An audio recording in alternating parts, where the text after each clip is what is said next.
好啦，咁我哋嚟到呢個全海南島唯一一個亦都最大嘅電影公社啊，就由呢個觀瀾湖馮小剛導演啊，同埋呢個華誼兄弟啊電影合作公司一齊斥資興建嘅。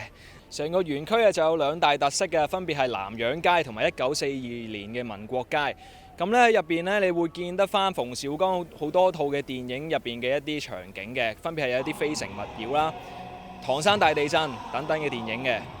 好，見到我身後建國必成呢4個字咧，就嚟到咧1942年嘅民國街啦。咁咧呢個園區咧就係其實仿照咗重慶抗戰時期當時嘅建築物嘅。咁咧除咗有呢個蔣介石故居之外咧，亦都有國泰電影。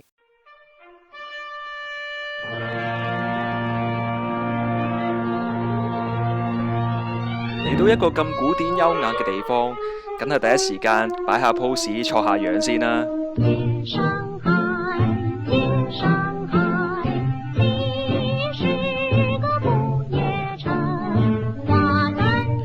喺呢度仲有懷舊服飾可以租用，可以俾遊客一盡老上海嘅味道。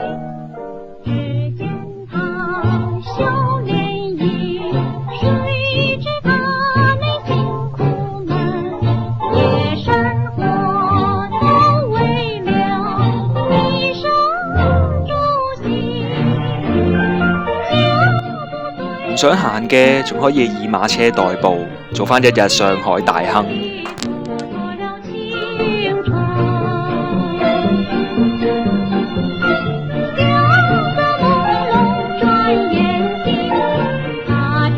行得攰嘅就可以坐返低飲返杯嘢。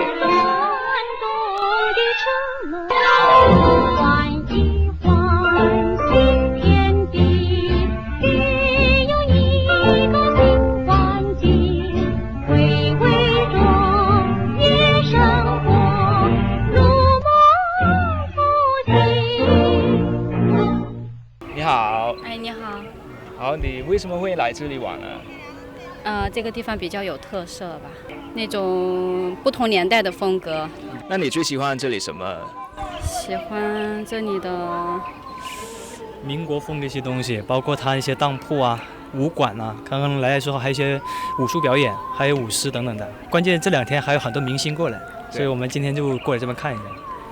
那你喜歡馮小剛的什麼電影啊？最喜歡的還是那個《非誠勿擾》。那個在三亞拍的那個取景，也因為我們也是當地人，都是特別喜歡那個《非誠勿擾》的電影。你是喜歡馮小剛導演嗎？非常喜歡他。那你喜歡他什麼電影？1942。那你覺得這裡有像你家鄉的重慶嗎？還是蠻像的。那你最喜歡這裡什麼建築物？就是民國的那個，民國那些的建築物。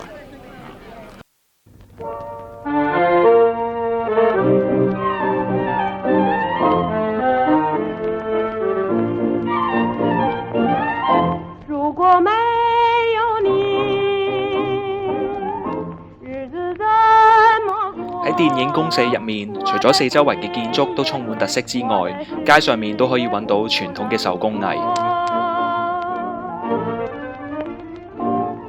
如果沒有你，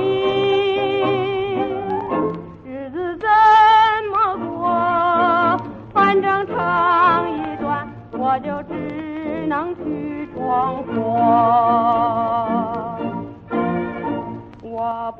如果下次大家有機會嚟到海口，一定要去電影公社參觀一下啦。